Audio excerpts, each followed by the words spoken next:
Epistle to the Romans, Volume 2, Session 13, 罗马人书注释卷2第13讲。我们上一讲讲到罗马书9章17节，因为经上有话向法老说，我将你兴起来，特要在你身上彰显我的全能，并要使我的名传遍天下。So with many commentators, the quotation is best taken here as referring to the position Pharaoh occupied by the providence of God on the scene of history and to the role he played in connection with the redemption of Israel from Egypt. 所以呢，很多解经家这样看，穆里也同意说，这里引用的旧约的经文呢，是指根据上帝的护理，上帝把法老安排在历史是怎么一个地位？他在上帝救赎以色列出埃及这件事情上要扮演什么角色？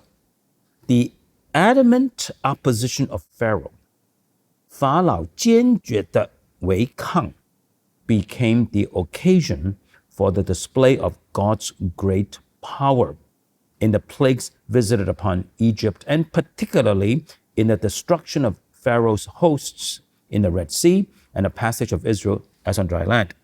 成为上帝借着大灾难向埃及彰显他大能的时机，特别是使法老的军队在红海里面灭亡，使以色列人走过干旱之地的。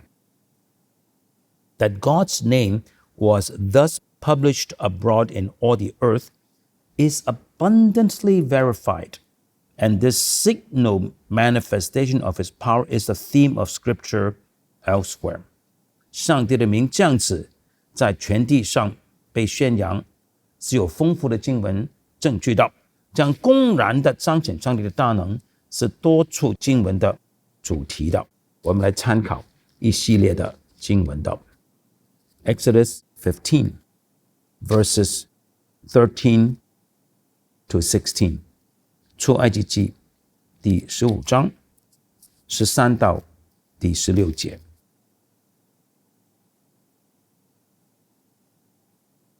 我们读新译本，你凭着慈爱带领了你买赎的人民，你凭着能力引导了他们到你的圣所。万民听见就必颤抖，疼痛恐惧抓住了非利士的居民。那时以东的族长惊惶，摩押的英雄被战惊抓住，所有迦南的居民都胆战心寒，恐惧战惊临到他们身上。因着你大能的手臂，他们像石头一样寂然不动，直到你的人民过去。耶和华啊，直到你买赎的人民过去。 Joshua chapter 2 verse 9 and 10， 约书亚记第2章第9和第10节的。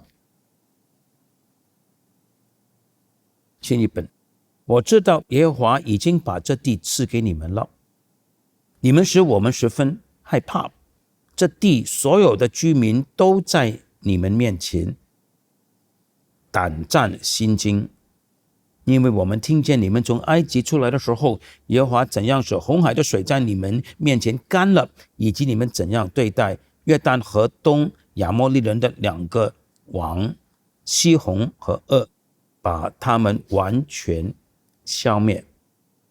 这个是妓女拉赫的话语。Joshua 9 verse 9， 约书亚记第9章第9节。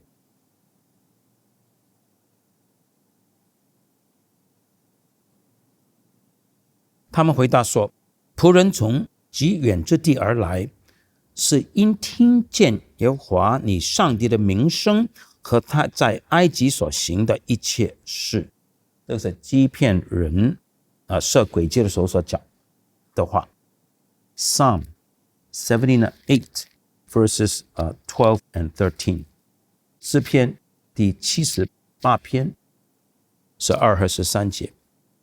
他在埃及地在所安的田野，在他们列祖的眼前行了奇事。他把海分开，领他们走过去，又使海水直立，像一道堤坝。Psalm 105 verses 26 to 38。诗篇第105篇从第26到第38节。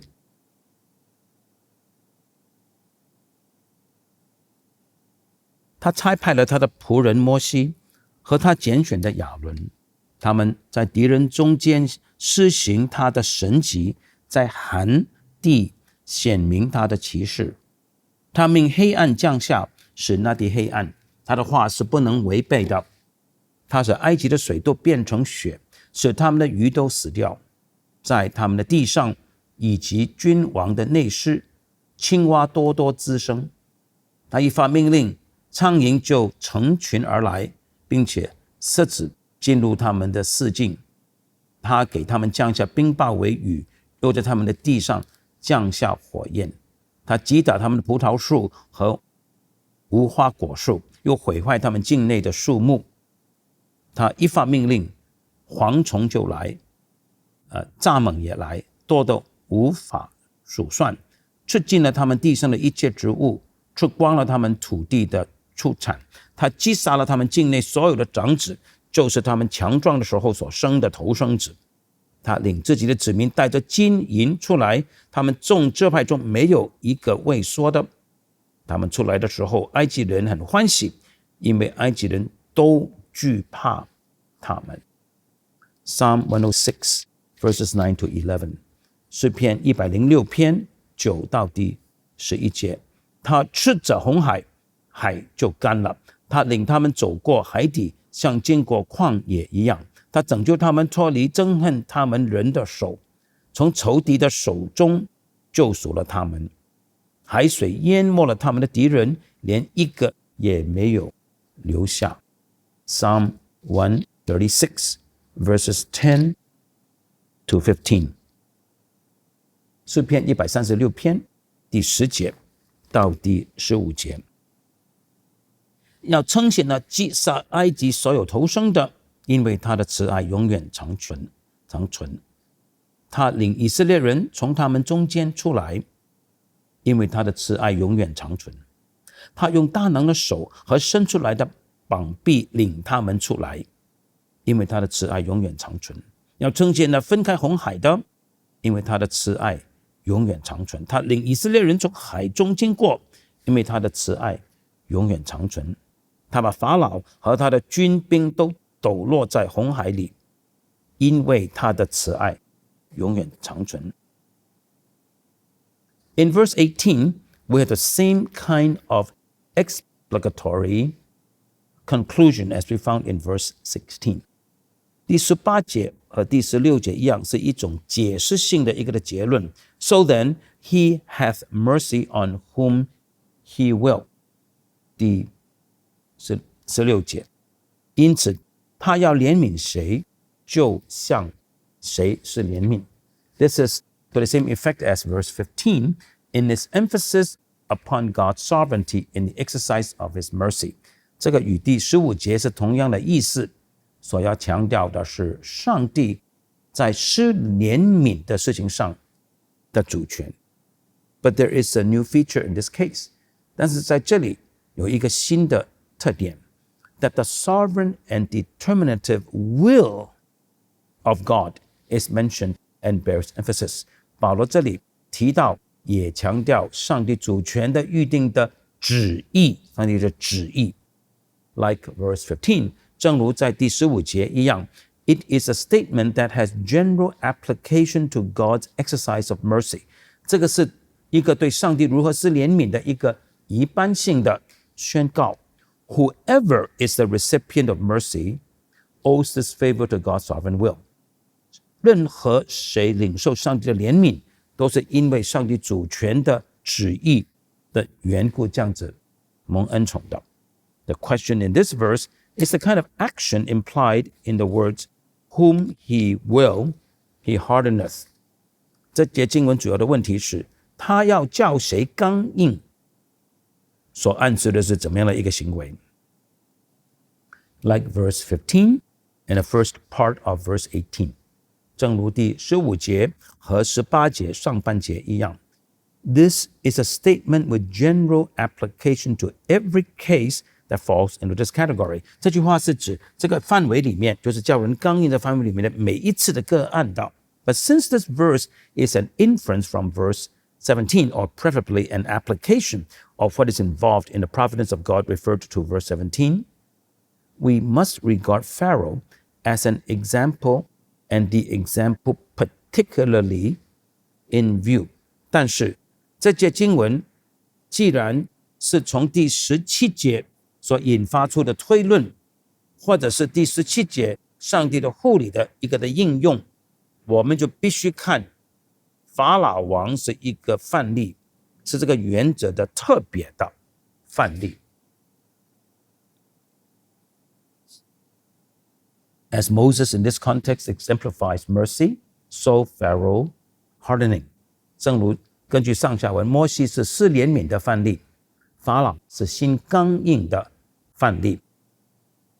Furthermore， 不仅如此， since the hardening of Pharaoh's heart is so frequently mentioned in a general context from which verse 17 is taken, there can be no doubt but Pharaoh's hardening is in view。 不仅如此，第17节所引用的经文的上下文，既然多次提到上帝使法老的心刚硬，毫无疑问的，这里所指的是法老的心被上帝刚硬。What then is this hardening？ 这个叫他的心刚硬是指什么呢？ The harshness of the term could be relieved by the view that God is said to do what he permitted。 我们可能会想用上帝所行的是他所允许的，用上帝的允许这个观点来冲淡这个词汇的严厉性。God allowed Pharaoh to harden his own heart。 换言之，认为上帝允许法老自己的心，法老使他自己的心刚硬。But the action of hardening was Pharaoh's own。 但是使心刚硬这个动作是法老自己做的。Analogy could be appealed to in support of such an interpretation。 可以用以经解经，用经文来支持这种的理解的。我们看一系列的经文。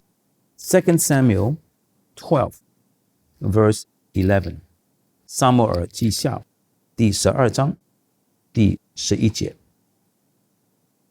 耶和华这样说：看啊，我必从你家中兴起祸患攻击你，我要在你的眼前把你的妃嫔拿去赐给你的同伴，他要在光天化日之下与他们同床。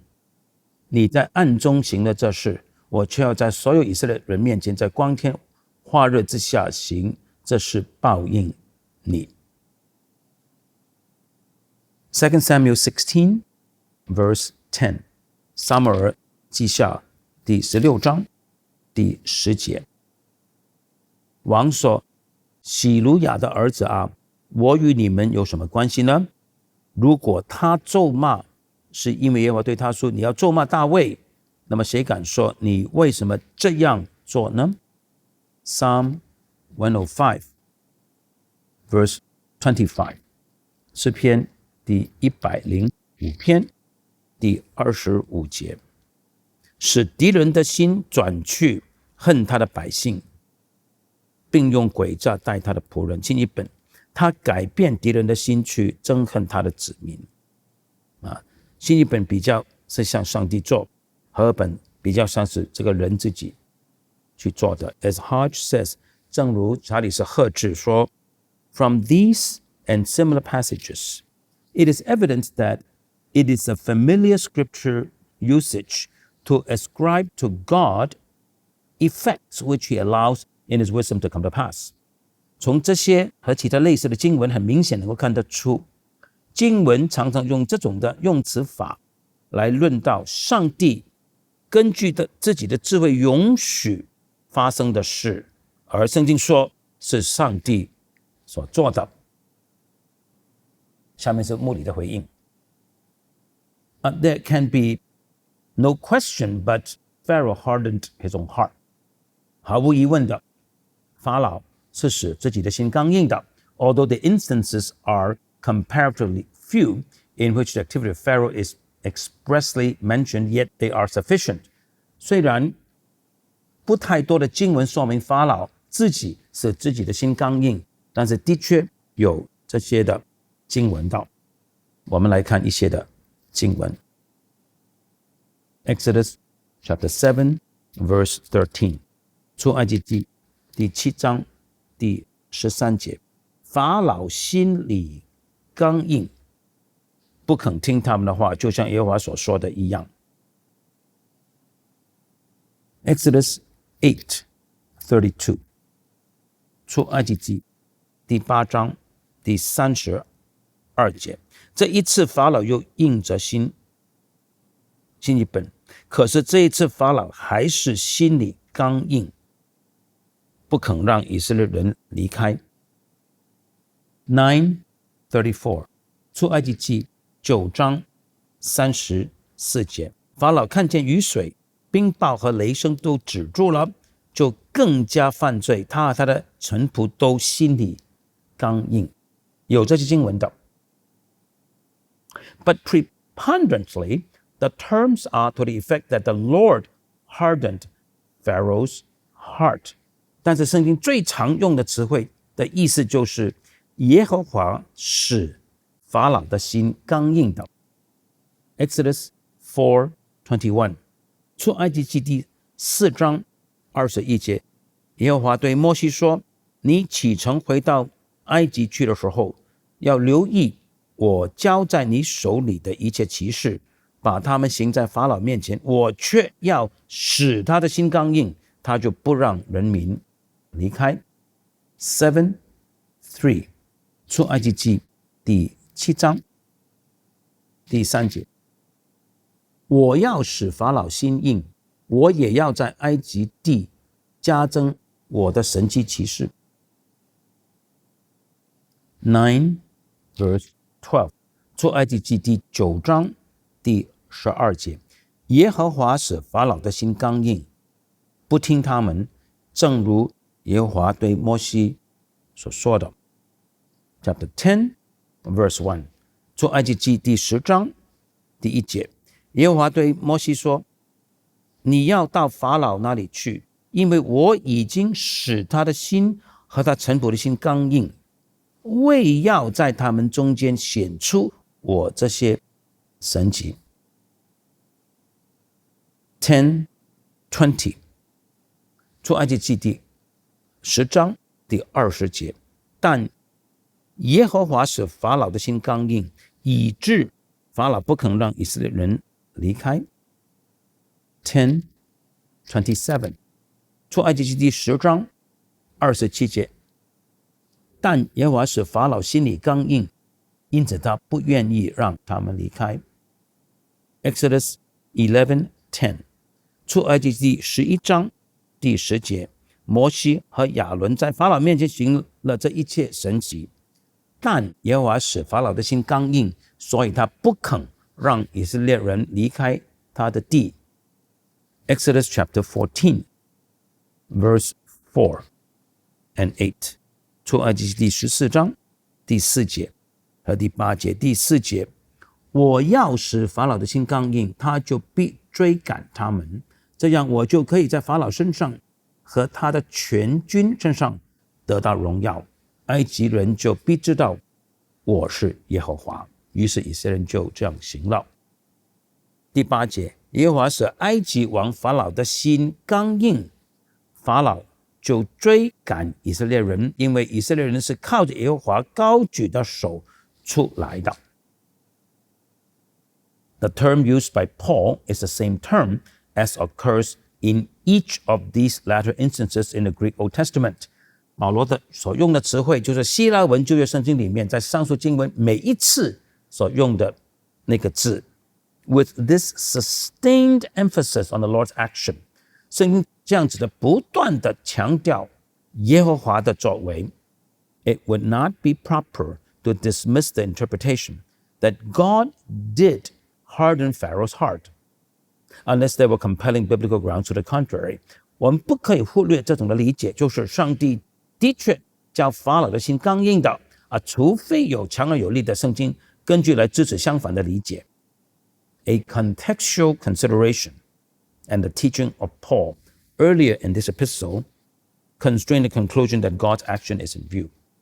当我们考虑到上下文还有保罗在罗马书其他经文的教导的时候，就必须做这个结论，这里所指的是上帝所做的，换言之，是上帝将法老的心刚硬。The text is concerned with the sovereignly determinative will and action of God.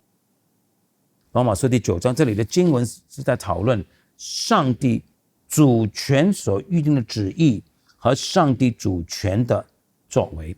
This is patent in connection with his mercy. 这个在他施怜悯上是明明说出的 He hath mercy on whom he will. 他要怜悯谁就怜悯谁。The determinative will comes to effect in the act of having mercy. 上帝的预定的旨意在他施怜悯的作为上就生出果效来。These same emphases must be carried over to the hardening. 这些侧重点必须同样的用在叫人的心刚硬上。Whom he will, he hardeneth. 他愿意叫谁刚硬，就叫谁刚硬。The parallel must be maintained. 我们必须维持这个平衡相应性。Determinative will comes to effect in the act of hardening. 上帝预定的旨意透过叫心刚硬这个作为生出果效来的。Furthermore, 不仅如此， Paul had prepared us for such a conception by his teaching in chapter 1 verses 24, 26, 28. 保罗早在第1章24、26、28节已经教导过我们，预备了我们来理解这一点。Where he deals with judicial abandonment to lust. 那里他在讨论上帝在法律上的任凭人淫乱的羞耻的情欲和败坏的心 to the passions of dishonor and to a reprobate mind. Thus, a positive infliction on God's part is the only interpretation that fits the various considerations. 所以呢，因为种种的考虑，上帝正面的施行，上帝正面的叫人的心刚硬，是唯一合理的解释。The hardening, it should be remembered, is of a judicial character. 我们必须记得，叫人的心刚硬是上帝的一个法律上的动作。It presupposes ill desert. 背后的前提是人是配被上帝刚硬的。In the case of Pharaoh, particularly in the ill desert of his self-hardening, 特别是论到法老的时候，他自己叫自己的心刚硬，因此他配遭受上帝叫他的心刚硬。Hardening may never be abstracted from the guilt of which it is a wages. 叫人的心刚硬，不可与人的罪孽的罪名抽离。心被上帝刚硬是罪的工价。It might appear that the judicial character of hardening interferes with the sovereign will of God upon which the accent falls in this text. 表面上来看，叫人的心刚硬这个法律性呢，与上帝主权的旨意好像是冲突的，而这段经文所强调的是上帝主权的旨意啊。It would be sufficient to say that this cannot be the case in the counsel with which the apostle is dealing. 我们只要说，在保罗这里所讨论的上帝永恒的计划呢，不可能是这样子。我们这样说是够的。It is impossible to suppress or tone down the sovereign determination of God's will any more than in the first part of the verse as noted earlier. 在这里，正如在本节上半节一样，我们不可能压抑或者冲淡上帝的旨意的主权性。上帝的旨意是他所预定的。But it should also be observed that the sin and ill desert presupposed in hardening is also presupposed in the exercise of mercy. 但是我们同时要注意到，人的罪和人的不配也是上帝是怜悯背后的前提。Both parts of this verse rest upon the premise of ill desert. 这一节上下两半节背后的前提都是人的不配的。Indeed, the whole argument of the apostle in this section in refutation of the objection that there is unrighteousness with God is conducted on the premise that salvation is not constrained by the dictates of justice, that it proceeds entirely from the exercise of sovereign mercy, that God has mercy on whomsoever he wills. 诚然的，保罗在整段经文的论证是要驳斥、要推翻一个反面的论点，就是上帝是不公义的。保罗的论证背后的前提是，上帝施行救恩不是根据公义的要求所约制的，救恩完全源自上帝主权的施行怜悯。上帝要向谁是怜悯，就向谁是怜悯。The differentiation, therefore, overtly expressed in verse 18 is altogether of God's sovereign will and determination. 因此，第18节所明说的区别，完全是出自上帝主权的旨意，上帝主权的预定的。我们下次继续讲这段经文。